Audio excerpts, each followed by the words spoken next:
Okay, I am live.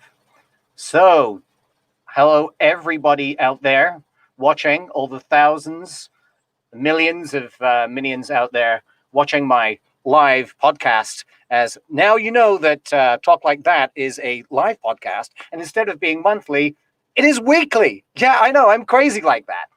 Anyway, I've decided that it would be a great idea to interview a fellow dialect coach called Tina Collins. And she has very kindly agreed on Boxing Day to join us and have a chat about her amazing work. So, Tina Collins, her first language is English, or it's a kind of English anyway. It's American English, but you get the deal. And she is fluent also in ASL, American Sign Language, I believe, and also Mandarin Chinese. She's an actor, a voiceover artist, a translator. She's been an on-set simultaneous interpreter for many illustrious names in the industry. And these days, she spends most of her time as an dialect coach and sometimes an actress. So I thank you for coming on, Tina. Tina Collins. You're welcome. Hi, how are you? I'm great. How is your Christmas Eve going? It's going really well. It's going really well. We all have the beautiful lights up and trees up, and the roast is in the oven, so it'll be yummy later. Yeah. Awesome. It sounds like a real traditional type thing going on there. It You know, is. Our you, family's very traditional. We do have a lot of kids. My nieces and nephews are plenteous, so we had a Collins Christmas a couple of days ago before the baby was born, and now the baby's here, so we're very excited. My little niece Glory was just born, so congrats. yeah, we had a whole family, celebration last week, and then now we're heading straight to like just with me and my parents now tonight. Was it socially distanced? Well, actually, we've socially distanced together, so the families don't Do you go have out special, do you have anywhere. We like all stay in the house together. So Christmas masks? yeah, Christmas masks. No, our kids have they only have each other to play with now. So the two families, they socially distance from everyone else, and then they only hang out together. And Okay, that's so it's a bubble. it's a little bubble, yeah. It's a bubble of our I don't know how many we have now, but yeah, it's a nice bubble. It's a good family bubble. Cool. All right. Yeah, we've got for us. There are six of us living in this house anyway, so it's great because we don't need any more people coming. It's already over full. Yeah. That's the way our Christmas was. Yeah, yeah, exactly. So we're in our own kind of bubble, and they're teenagers. We have four teenagers here Right. that different ages, but you don't really. It'll be a nice chance to get them together at some point and force them Yeah. to be together because otherwise they're in their own rooms on Right. devices. Yeah, Yeah, exactly. that's how it is at that Yeah. age. Anyway, Uh, so I'm going to ask you a whole bunch of questions, and hopefully you'll give me some answers. And my first question is now you speak pretty fluent Mandarin, Yes, and I just wondered what inspired you to commit to learning Chinese and when? that is a great question. I was 12 years old when I first started learning Chinese, so I was very, very young. I needed a language requirement for high school and university preparation, so they said you needed 4 years of a language, and my mom sort of prayed about it, and we said, "Okay, God, show us what you want us to do." And Chinese kept popping up in different locations. We were like, "This is kind of strange," but actually, I have dyslexia, and it is a phonetic language. So therefore, it sounds exactly like it's written, and I was able to sort of figure it out by mimicking the sounds properly. And in the first year, we went to a Chinese restaurant down the street from my house, and my mom said, "Let's offer to sort of do an exchange." So I didn't have to pay any money for my first language lessons. They were literally given to us by Wow. natives. Yeah. So it was kind of neat. They didn't speak English very well. They were from the south. They were from Fuzhou. They were Fujian province people, and which means they actually don't speak standardized Mandarin. So I actually learned a dialect before I learned the actual Oh, right. So you learned a dialect of Mandarin first, and then you had to kind of relearn the relearn. standard. Yeah, and Interesting. I had a Taiwanese teacher who taught me something called 注音, which is literally a pictograph for the phonetic. So if you saw like this, it literally meant g, g for the sounds, and if it was like um, a U and an O together, then it would be like this with the little scribbly scrawl, and they would sort of piece those tiny pictographs together, which would literally become the sounds. Now, Chinese is not a phonetic language when it's written, and it's written Mhm. form it's not. It is pictographic. So Yep. if you switch, going from that to that, it's a little bit disorienting. So a lot of people don't start off with Julian as the initial education platform, but that was what I had available. And at the time, there was no computers. Like I was learning in early 2000. So like 90, Wow. 99, which is when we bought our first computer for our house, and you know how those were at the time. And They're yeah, very old. even if you had a computer, good luck like trying to find like Chinese characters or anything or a keyboard that could enable you to write Oh, in nothing. logographs. Forget it. Nothing. It was This is it was it was so hard at first because I was good at learning languages because my parents mimic really well, and they're both actors as well, and so they got into the language like they were interested in it. Um, yeah. and also my parents educated us to really love and accept so many other cultures than who we were just surrounded by. So my mom had a full educational background as a public school teacher, and she actually taught us at home, so we were homeschooled, and I had a Oh, lot of time amazing. to practice Chinese. So I spent about 2-3 hours a day on it at the beginning, the first 2-3 years. And I went to the restaurant 4 times a week, got the culture, got the food, got the people. So like, yeah, it's like a whole fire hose of information A all at real immersion. So you were immersed into the culture and the language at the same time, Yes, which is within the our best. own home culture, which was Yeah. nice because you still feel safe in that sentence where, in that situation where like the difference between TESOL, like teaching fluent or teaching, what is the TEFL just Teaching English as a second language or second teaching language English as a versus foreign third language. Yeah. language. The constructs are completely different. So one is when that student is in their home culture learning a second language versus they're in that other culture learning a language that's a second language that's definitely not anything to do with theirs. So it's like full immersion versus partial immersion. And what I had was partial immersion up until I was I think in my 20s when I first got to China and did full immersion. And that's when the real deal happens, right? You're there, you're surrounded by people that speak the language, and you basically you sink or swim, right? Yeah, and at that point, actually, because I had already spent 20 years, I think it was no, 10 years at that point. I was I was 12 years old when I first started learning Chinese, 22 when I landed in China to study abroad, and then now 32 when I left China. So now I'm 33. So, it's just been one of those like every 10 years I had a nice little shift. One was sort of at the beginning of the language, and then I felt it in my own culture but still understood it in theirs. Then I went to their culture and understood it in theirs, and now I lived in that culture and understood it in theirs. So it was really great immersion. So, what kinds of reactions do you get from Mandarin speakers when, a white girl like you with blue eyes turns up and starts speaking to them fluently in their own language? I once had the most awkward experience. We were at university. I was with my Canadian born Chinese friend who did not speak Chinese at all, unfortunately. Like her family did. She didn't. She was going to China to learn. It was her first semester. So she didn't know anything. So we're in the elevator. These two guys step in. They start talking about me, about her, like ignoring her. They just like, look at that big, tall American. Oh my gosh, they're all so fat and like all these things. And they just start like talking about all the superstitions and the sort of the stereotypes for Americans. And then the elevator stops and it opens the door. And we all notice, the four of us, that there's nobody standing there. And they both look at each other, they look out and they're like, oh. And I said, Mandarin, which means like there's no people there. And both of them were like, and he like slapped his friend, he looks at me, he looks at her, and then he looks at the friend and he goes, she speaks Chinese? And I said, no, I speak Chinese, like in Chinese. Like, I speak Chinese. She doesn't. Like she's still learning. But thanks anyway. Love to hear all the opinions you have about Americans. They're all wrong, by the way. And Awesome. then the doors close. So all four of us are still in this elevator. And it's going so slow. The slowest elevator ride to the next floor. So awkward.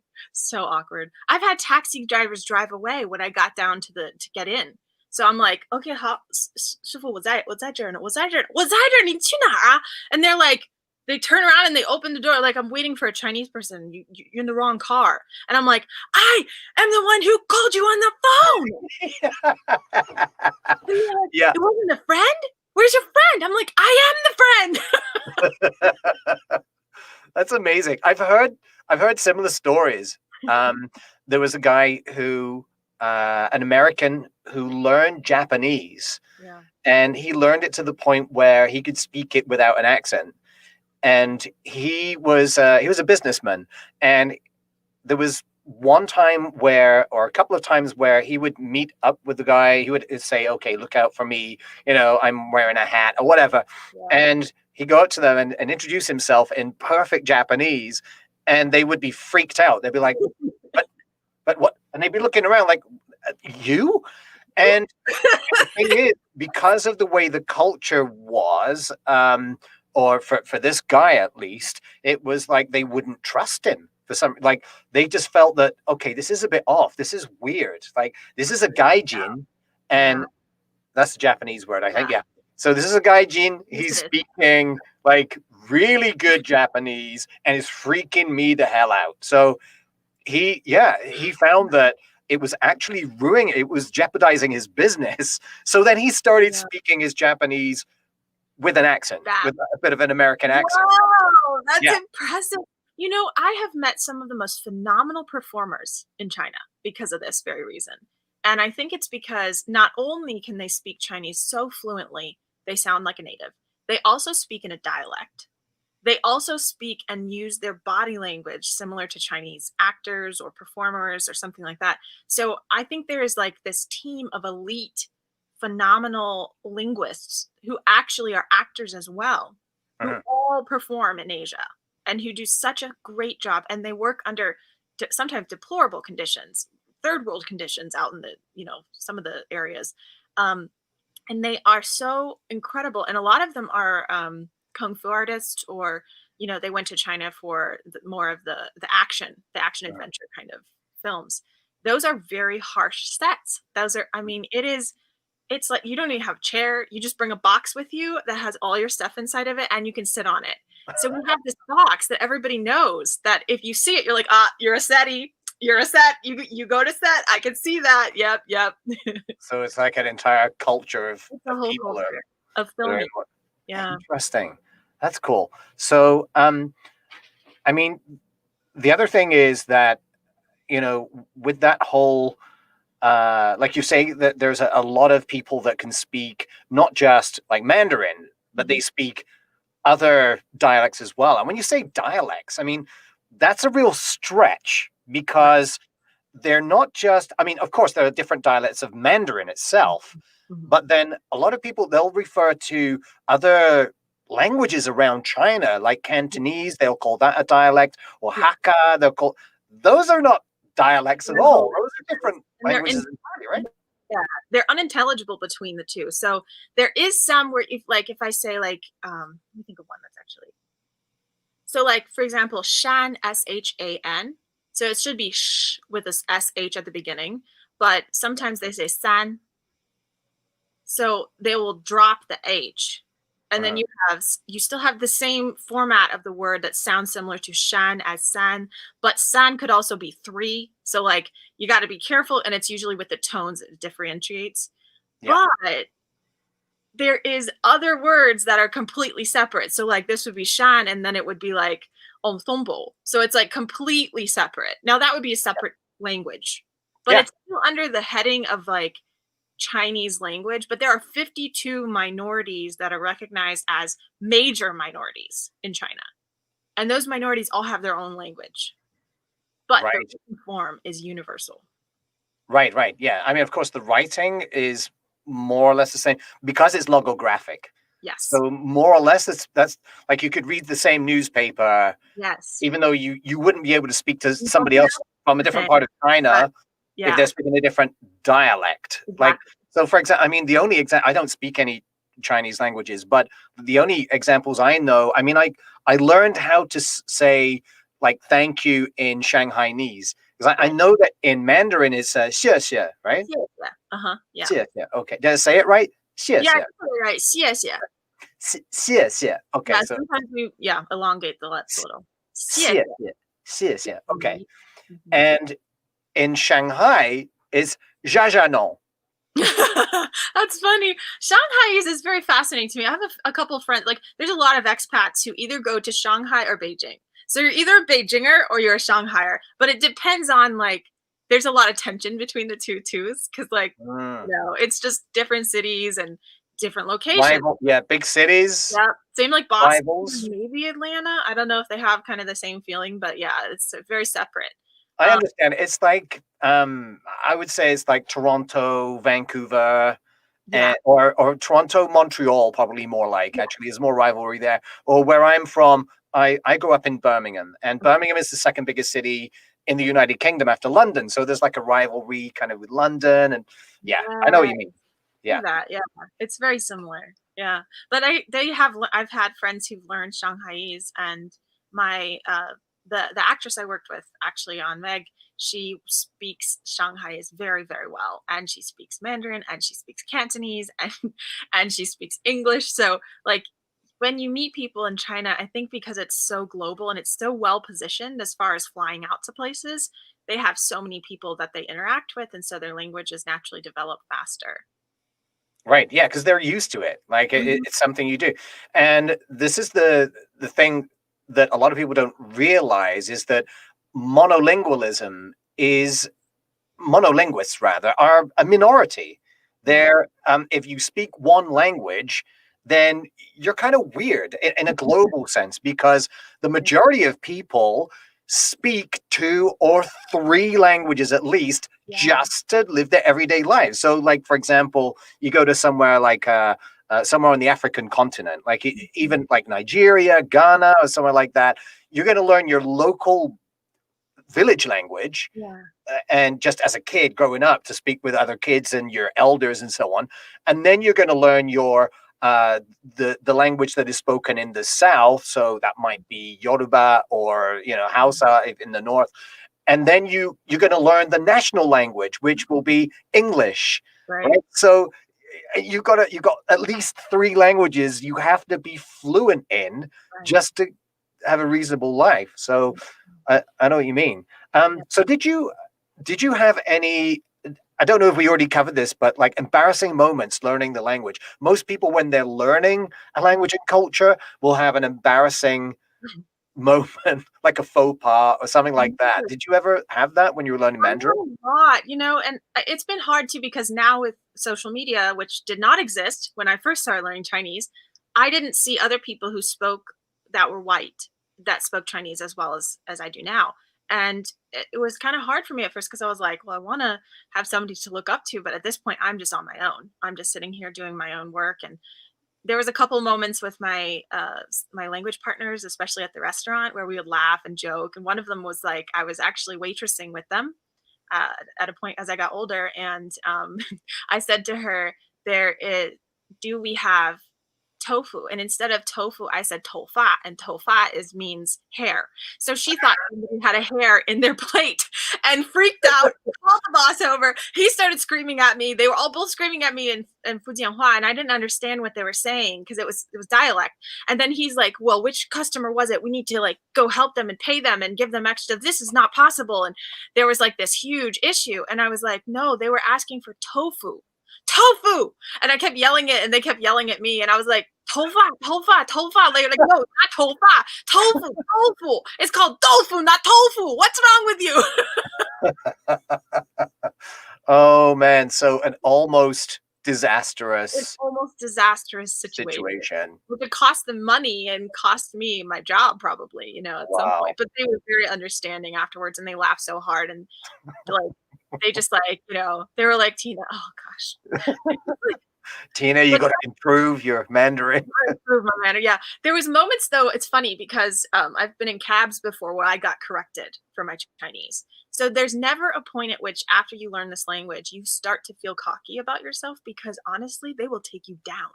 Linguistically, they'll be like, no, you didn't say that right. Oh no, your accent was wrong here. Or no, you didn't like that doesn't sound correct. You need to say it like this. This is the way you should be saying. This is the standard. You have to hit the standard. And so there's only like what's brilliant about Chinese is it's standardized country, standardized everything. So if you rise to that standard and you meet it, hopefully you eclipse it because it's the goal for every Chinese person to eclipse the goal of the standard, even though the standard is so high. There is a language study testing, standardized test for foreign speakers of Chinese. And so everyone can have their proof that they speak Chinese at this level, which is really nice. It's called HSK. Right. We have similar ones. I actually do testing myself, but for English. So I test people for their English levels. So I understand what you're talking about. It's like a standard to make sure that, and then they'll get a certificate to say their speaking is here, their listening is here, their writing is here, their reading, and they have a certificate to say how good they are at speaking Chinese or whatever language. Exactly. So they have that for foreigners, and that's globally. And they offer the standardized test, like I think it's once a month. And you just sign up for it. You go to the testing center, just similar to the SAT, and they send all the results. I've tested into a 5, and there's only 6 levels. And wow! It So took you're like hours. you're kosher. Oh man, there's other people who are much better than me, but I can read a script and I can understand the background behind things, and I can easily replicate things for on set. So like when I film in China, they ask you to come in sort of sometimes last minute where I'll get the call and then 48 hours on the flight or on a train or something like that. And then I get to set, they give you a new script. They say you need to do these things and do it in Chinese. Here you go. And you don't really have a whole lot of time to prepare. The Chinese is often written in a very traditional format. So like you're speaking from like the 1950s or 60s, some kind of war era drama or a reporter kind of situation. And I would immediately have to pick up the dialogue and go. So, I mean, you just, in that linguistic environment, I was ready for it when I got to China, but thank God I was. And I had to study for, 3-4 hours a day to get ready for that, to where I could grab a script, understand everything in it, get it out in proper format, make sure my tones were correct, and I was acting on top of it, and then deliver a performance worthy of 10 hours of preparation. Wow, that's crazy. I mean, that's a lot to deal with. No pressure. I cried my first set. Actually, I broke down after, I guess it was 38 hours of doing costuming and hair and makeup, and there were something like 200 extras, and they had never seen a foreigner before. And I stood on the set, and they all took out their little cell phones they had and started taking photos. And just took pictures of you, right? While I was preparing and getting my hair done. So my hair was a mess, and my costume, we were freezing. It was like middle of winter. I'm sitting there shivering with my script that I just got that has brand new dialogue on it. And I had no idea what this character was or there was no background information given to me. And I had to literally turn around a performance with that stress on me, as well as cameras and stuff. I had never worked with cameras before at that point. I had done theatrical acting in the US for 20 years before I went to China, because I had done it since I was very, very small, and I was used to performing on a stage, but I wasn't used to the cameras, the lights, and the chaos and the pressure that they give you to perform at peak performance. And that was a hard moment. I cried, but I did it, and it turned out to be my best performance on a TV drama, and it went viral. The TV drama itself, it was called Red Sorghum. The Chinese name for it is Hong Gao Liang, and I was a reporter, and I was interviewing a Japanese man who they had just had the massacre at Nanjing, and I was saying, you have to tell me if you did this or not, because he was the general, and he had a Chinese interpreter with him, and they were fighting us, and it was really it was a very powerful piece of history, and I didn't even know anything about it until afterwards. I was on the treadmill, I was running, Yeah, had yeah, my and you learn about it after the facts. Like, what? So, what was yeah, all that about? Yeah, I had no idea. yeah. But it's interesting that you say that. You know that even though you are like crapping it, and you put it out there, and then afterwards you realize it was one of the best pieces of work. A lot of people believe. I can't remember who said this first, but there was an actor who said that if you are in fear, like the fear will cause you, it will drive you to create your best work. It's the fear that does it. So I think that's a good example of that. It's a really good example. I prayed the whole time. I was like, Lord Jesus, please let this just be a phenomenal performance. I'm going to open my mouth and you say the lines because I can't remember them. I am terrified. I don't even know what I was saying. And it just all came out. And the director was phenomenal. He was one of the best directors I think I've ever worked with. He is extremely famous in China. I'll send you the information later. You guys can look it up. But Sure. he Yeah. came in with 3 cameras, so it was like a triple camera shock where they were shooting from all angles, and then they would go switch, and then the cameras would fly, and then they were like close up, and then they're in your face, and then afterwards he came over, he shook my hand, he said, "You did good, kid," and then walked away like with his posse of other people running, and then the extras are out there trying to snap pictures of me under their cloaks and stuff, and I'm like, this is just so overwhelming. Turns out I did dialect coaching for the main actor like 7 years later. And we didn't even realize we had the same scene together until we were in the airplane, in the front of the airplane. We both looked at our phones and I'm like, Sean, you were in this? And he goes, you were in this? We showed pictures. There's a frame where we're both in it together. And we just finished a film in New Zealand last year for 4 months. And it was phenomenal. It was really great. Yeah. Awesome. So I was going to ask a couple of questions about Mandarin itself and the sounds, Yeah. because it's so completely different from English. And I was just going to ask about, first of all, like what are the most difficult sounds for example, if an Anglophone to master? Like, what is the most difficult thing about learning Chinese? So there are words, there sounds that we do not have in English at all. Similar to how we say usually, we have the zh, the zh sound. Yeah. They do not, and they don't have they can't pronounce ths. So if they say the a lot instead of the, they don't have that vibration at the tip of your tongue. So that's really hard for them to catch. The voice, well, a labiodental. No, sorry, Labiodental, yes. a dental fricative. Dental fricatives. Labiodental fricative is f, which they do have in Chinese, Right. unlike Korean and Japanese. But yes, the, yeah, so the dental Chinese, fricative, but we don't have the. Yeah. right? The. So there's these excessively similar sounds. One is zh, ch, sh, and the other is z, s, s. So obviously positionality, it's completely different, because once you know it as a dialect coach, you're like, oh, it's here versus there. But for them, like for Americans learning Chinese at the very first, they have a really hard time with that. And the other one is is an R sound, and that's all the way to the top of your palate. Your tongue has to do this kind of like weird scoopy thingy. And then, so it's like it's a fricative, but it's like is it like a retroflex? Retroflex fricative, I guess. That's what yeah. Okay.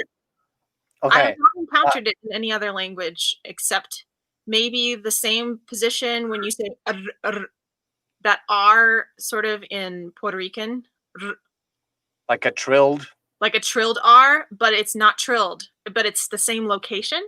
If that makes sense. So and that palate location is the same for that. Yeah.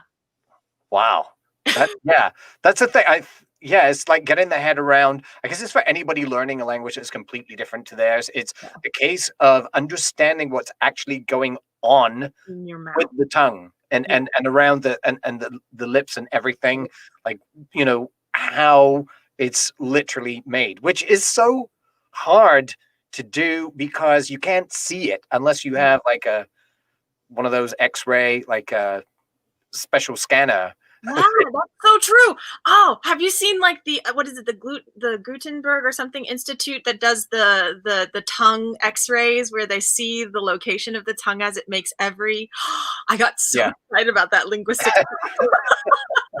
Yeah, it's pretty awesome to see that. It's kind of weird. It's like a slug dancing around. Yeah, dancing, but the dance is so beautiful. You just want to write poetry about it. Yeah. Yeah, I mean, it is really when you think about it. Um, any accent, any language is it's a dance for the tongue, right? Mhm.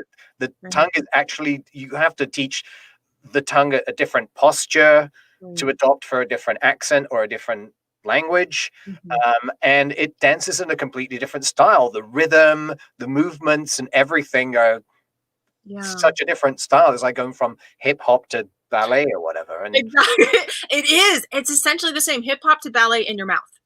yeah, That's like it's so because it's so finite and small. That one of the things that my teacher taught me, Julian, when she taught me that, she taught me mouth and lip and teeth and tongue position, and did not stop until she drilled it into me that that is not how it's said. It's said like this, and you must say it to this standard.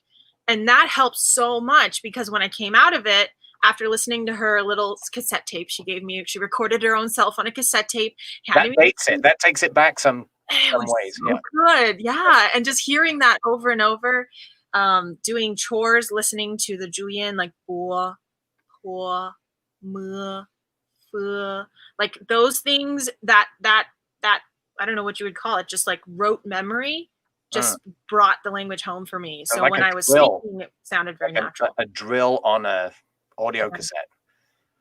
Interesting. Wow. phoning drills, yes, So yeah. going back to your dialect coaching, what are some of the greatest challenges that you've had in that I world? think for it's interesting. Being an actress myself, it's so much easier for me to know that as I was going through that terror of getting a new script and having to say it perfectly, they all looked at me and said, "Can't you just say it?" Like their frustration level was so high when they encountered an actress who couldn't get out a language because it was her second one when it was a brand new script. And that's something that I don't think that that's the hardest thing for me is when I meet other creatives who are unaware of the holistic part of acting, that when they get to an actor, they get frustrated. So they would yell at me. They say, "You speak Chinese fluently. Why can't you say these lines?" I'm like, "I don't know what I'm saying. I don't know how mouth movements work for these words. I have to do this 50 or 60 times before it sounds right, even to get to the point where I'm saying it with enough conviction that you believe me when I'm performing it."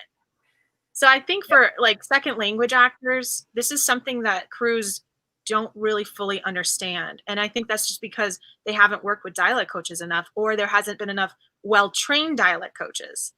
That was one of the things that I found. They would hire a local who speaks a language and happens to speak the second language, and then they would just throw them on set. But that person was not helping that actor at all.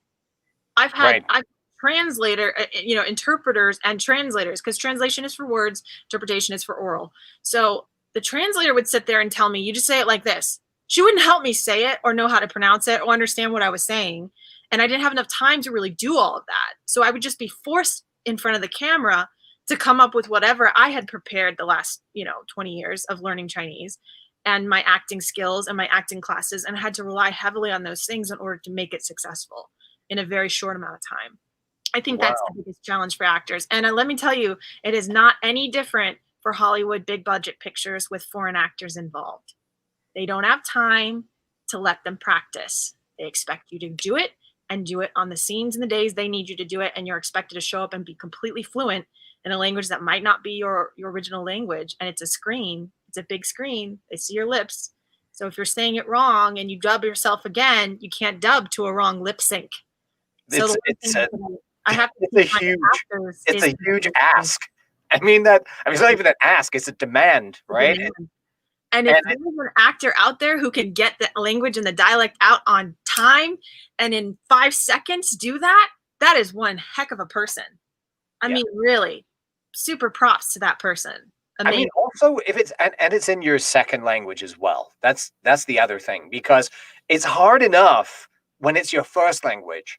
I mean, any actor that has done accent work, any accent actors, like Yeah. they know what a challenge that is, and the amount of preparation, the hours of work sometimes to get it right, Yeah. and to also act at Yep. the same time to be able to bring the character through and make it as if it is actually that person's accent and they grew up with that accent in your first language. So doing it in the second language, that's It's magic. amazing. It's amazing. It's incredible.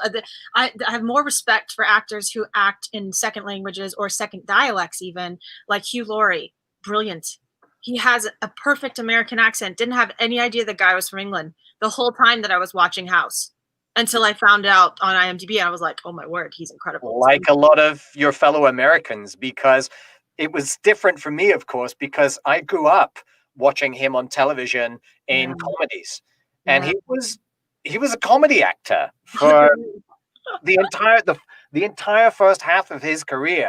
Wow. He was in he was in a stage, no, not a stage, well, he did do a stage thing because he was in Footlights and Cambridge, Yeah, and then he was in a bit of Fry and Laurie, so he was double act with mm, Stephen Fry, right, and they were amazing. It was just like a sketch thing. It was a sketch show, and it was right. hilarious.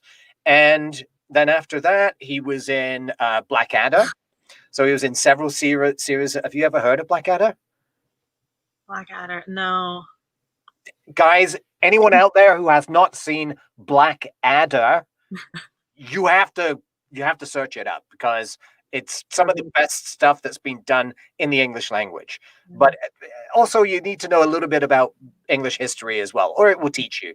But he was in that. He was in several series of that, and the whole thing. He's a comedy actor playing somebody who's not very smart and rather silly, and and that was him. So we grew up with him as a funny man on the screen, Wow. and then when we saw him in House, we're like, oh, He can do that. Hugh's an actor He's an and actor. he's pretending to be an American. Yeah, So that was kind of weird for us, I'm but it sure. was super funny when I was seeing, YouTube, people on YouTube saying, "Well, I saw this guy and he was speaking in like a British accent. I don't know why he was doing that." And it was amazing because he hit the nail on the head. He He managed did to a great job. nail it. And the It was guy, fascinating to watch.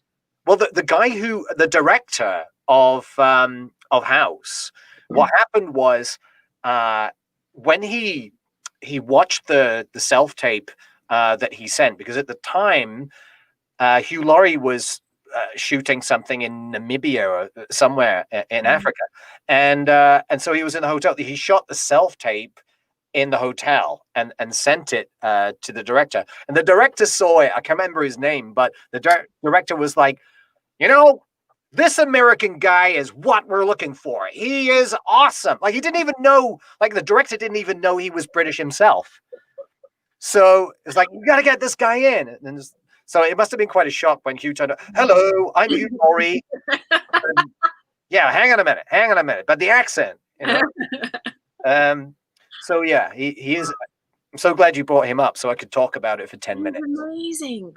He's amazing. I mean, I was floored when I saw it because I was like, he's really fascinating character and he looks fascinating. He has a great look.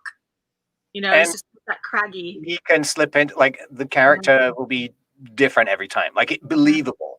yeah. So, for example, there's something he's in that came out a couple of years ago.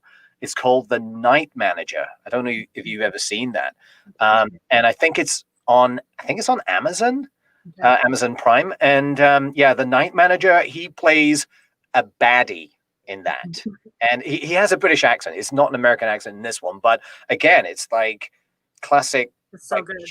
Hugh Laurie is that bad Yeah, man, so good. and So yeah, good. you should watch it. It's really good. Absolutely. The other actress that I noticed was Yvonne Strovsky. Is that how you say her name? She was on Chuck, and she had to have an American accent, but she's Australian. And it's notoriously difficult for Australians to transition to American accent, but it's worse for Americans to transition to New Zealand accent and Australia. Like it just doesn't work.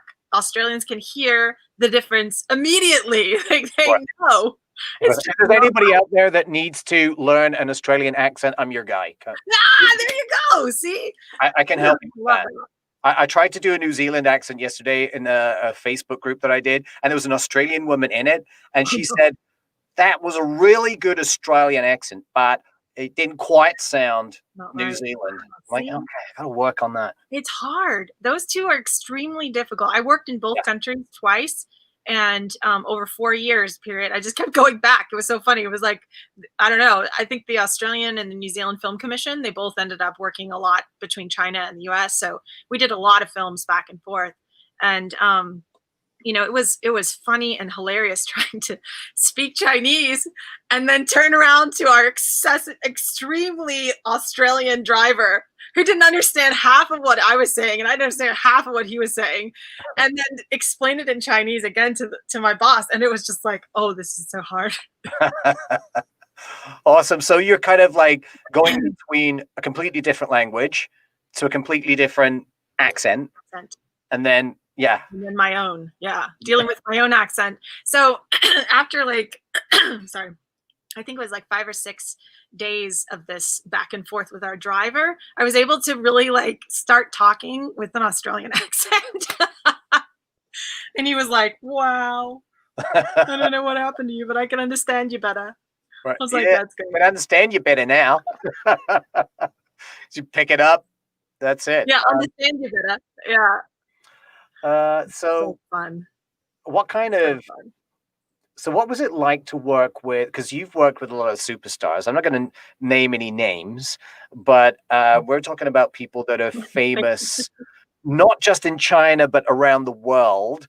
What is that like? It was so amazing. The very first time I got to China, I was, like I said, 22. So I was quite young. And I just finished university, moved there, had to do 2 years more of university in China because they had 2 years postgraduate before you can start working, and to get my work visa. And I started to meet these industry people, and they would connect me to other industry people. And so the network over there is just so beautiful, and it's so supportive, and it's so like, oh, I know a guy who knows a guy who knows a girl, let me get you somebody. And so networking was so much easier for me in China, I think, than it's ever been in the States, because I have gotten to know the right people who know the right people who know the right people. And they just, you go and you do a job, you work really hard, you work well, you're professional, you keep it together. You speak both languages fluently. There's no problems. They love it. They start introducing you around. And so it's very easy in that sense to sort of get involved with the industry if you are a professional and you work really hard and you know the language and the culture. But knowing the culture, I think, was key. And a lot of times people would say to me, oh, you're Chinese, you're not really white. You're just a part of our group, and you eat with us. You're in the same area. We sleep in the same place. You suffer the same things we do. You become family. And I think that's something that's so beautiful. And I think with, as you go up in the hierarchy of fame, that you will find the people who are very famous have very solid people around them. That is their group, their core crew. And I think that's so important to be a living, thriving member of that core crew, but it also is very, very difficult. I mean, I had bags packed by my door, and I would get a call, and 5 minutes later, I would have to be out the door with my bags and ready to go for a 2-day flight, and then land, work, get back on a flight, come back home. I saw once Jennifer Lawrence had written a whole thing about going to Cannes Film Festival, Cannes, depending on how you pronounce it, and she worked, I think it was like the day before, in a magazine, got in a flight, was exhausted, slept half the way there, but then was woken up by jet lag, landed, had all this primping and prepping and all the stuff that has to happen to her body and her clothes, and squishing into these uncomfortable shoes and this uncomfortable dress, get in a car, get to the red carpet, walk the red carpet, get back in the car, come back in, and then you're done. And you're jet lagged, you're exhausted, you haven't eaten all day. You're very uncomfortable, you're hot, and then that was your experience. And then you're expected to do, you know, recordings and ID. We call them IDs when you like do a like, hello, my name is whatever, and I'm with L'Oreal Paris, and this is my thing. Like a Yeah, slate type thing. yeah, like that kind of thing. So you have to be very perky and awake and live, and you are just jet lagged, and you cannot keep your eyes open, and you're expected to be so perky and happy, and that's your experience. It's not glamorous at all. Yeah, it's grueling. It's grueling to watch them go through that, and to be their person, to be that beside them, seeing them go through all of this. It's not it's not good for family to do that, but you become a family when you're a part of their team. So you Mhm. see someone you're very close to go through something so grueling, and you're like, sometimes it's not fun, and sometimes it's just.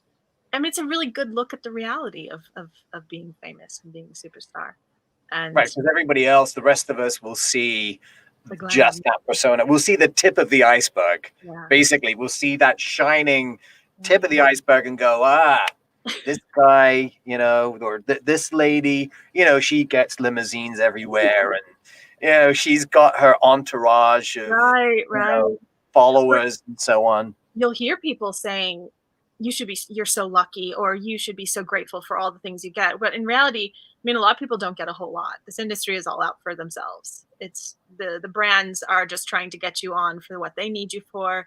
Yeah, The you know, the agent is there to get paid, the manager is there to get paid. You're on with them to get paid, but you're also on with them because you care.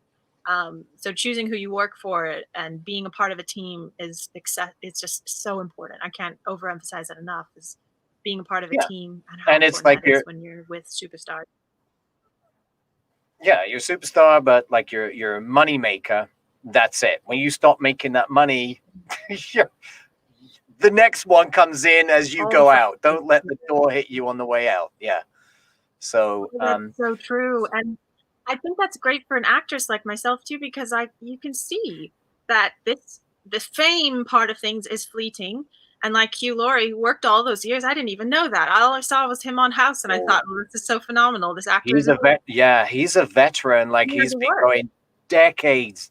Yeah, and it is like I said, it's amazing for us that have that perspective on all his past work that was so different, Yeah, and then like his career just changed. Like yeah. suddenly became this Hollywood person. But then like I've seen interviews with him on like the making of Blackadder, and like other actors are saying, well, we knew it, we knew he was destined for Hollywood because he's so great, and but we tell him this and he'd be like, oh yeah, well, whatever. So yeah, it's pretty amazing to see that. Anyway, I wanted to ask you about your work on the Meg, Yes. right? So I've got a clip. I got the trailer here, which Good. I'm going to play. And here we are. So this is the trailer from the Meg, just so people get a taste of what it's all about.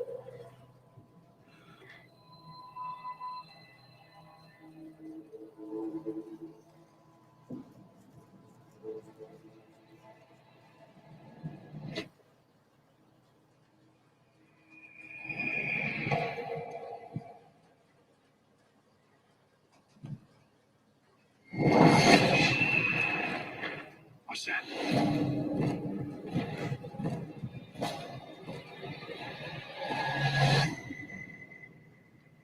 There's a monster outside.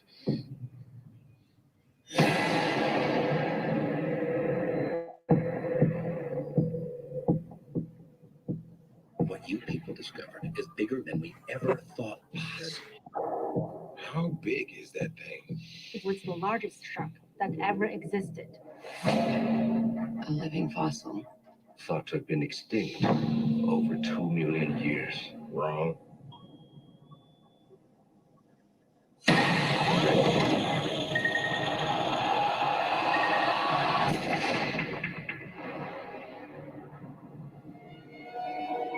Good. It's a megalodon. He's kidding, right? So I'll leave it there. People get the idea. So So what? It looks like Jaws, but on a bigger scale. Yes. Yeah. So Megalodon is the biggest shark in the whole wide world. And they found it was a prehistoric shark. They talk about that a lot in there. One of the teeth literally was like the size of our hand. And so we didn't know that until we started doing research about it. And we were like, wow, that's actually kind of cool. So we were talking about it a lot. It's hard to learn type specific accent when you're talking about different things with science. And so science, and her character was a scientist. She was an expert in animals and especially sharks. She was working together with Jason, who was the shark hunter, because he can like hunt sharks really well. And so it was hard. It was a lot of preparation. It was a lot of hours. It was a lot of 24/7 working on it before we went. And while we were there was a lot of pre-prep and then preparation on set and then preparation after set. So we would have to prep that day's lines for the first day when we got the schedule, the shooting schedule. And then we would have to prep for the lines after that. And then it was just a lot. It was a lot of work. But she did a great job. I'm super proud of her. And that was a fun, that was so fun. It was New Zealand. It was 4.5 months of shooting. It was the middle of winter in China, but it was still summer there. So it was great. we got to like go hang out, and we had, I think we didn't work on weekends. Maybe there was a rule. So in China, we're used to shooting everything back to back. We don't have weekends in China. We just shoot for how many days. So you sign a contract for 100 days of shooting, maybe 150. And there was a point where I got to the point where I said, okay, I will dialect coach for 2 films, and I will do 5 films of my own, which is like a 2 to 3 day shooting schedule. And then that's all I'm doing in a year. I can't do more than that. It's just too overwhelming. And I think it's healthier to do it that way. But this particular one came up right after I'd finished a show, and then we were preparing for something else. I was on a show filming. She called me. She said, "I think we got this. Let's go." So we did, and it was so worth it. It was great. Great. Well, I mean, it looks great from the trailer. It's really fun. It's a fun, it's like a summer movie. Like you would watch it sitting in a pool on an inner tube. They had like a showing afterwards where they had all of the people in the inner tubes, and then they showed it on a big screen. I'm like, I would be so scared, even it's a pool. Like, you're just watching the shark come out and eat people. It looks epic. I mean, even seeing it on a small screen, it looks big. I mean, it's a big monster, but yeah, it's not real though, is it? A megalodon? So no, they didn't find anything. Like great white shark, I think, is the largest shark in the world, and compared to that, I think a great white would still be 3 to 5 times smaller than the megalodon. So they actually painted the megalodon on the what do you call that? The train boxes, train carts. Oh yeah. So they had like the ones you get in to go to work, right? Yeah, like these big train carts, and they just like painted a big fish on it. And so we were like trying to get the picture of what it would look. Of course, everything's CGI. I mean, we never saw. That's why I can't even watch the trailer. I'm like, oh, it's scary because like we didn't ever see anything. It was all CGI. It was all So it's all done like imagination. You have to imagine it's there, or yeah. It's imagination. Wasn't a guy running around in a blue suit with ping pong balls stuck to him? I guess. No guy with a blue suit. No. Awesome. So, is there anything you're working on at the moment that you can tell us about? This has been really an interesting year. I was supposed to be on 4 films. And so by January 8th, I found out I wasn't. And then I was supposed to be in a film this month. Actually, I was always supposed to be in China, but they canceled it. So, I mean, it's par for the course this year. I ended up just doing professional development, and I've gone back to trying to get my TESOL certification and all of that. And I've gone back to learning the Dudley Knight, Thompson speech work, all of that kind of thing, like just really digging through that book, learning about dialect coaching, and I've been doing accent reduction classes on Mondays and Thursdays, and just Chinese classes on Mondays and Thursdays. And so you've been keeping pretty busy. I have, through Zoom, thankfully. I've been able to keep up work and has not stopped since, I don't know, March, when I started doing a lot of that. So, yeah, it's been great. professional development. Just take as many classes as I can. Oh, Gravy for the Brain. I love that course. Oh yeah, It's Okay. fascinating. I'll check it out. Yeah, they have Gravy like, for the brain. I Okay. don't know, like 7 different like certification sort of things you can do by looking at like accentation work and character work and all that kind of thing. So they're great and British run, so they're fabulous. Okay. Education's doing I'm gonna check that out. Yeah, yeah, Gravy for the Brain. They're really good. Okay, well, Tina, it has been a blast. Thank you so much for talking to me Thank today. you for having me. Appreciate it. And it was fascinating to learn about your career and your life. And it was fantastic. And I hope we'll talk again soon. We will. I know we will. Okay. Bye, everyone.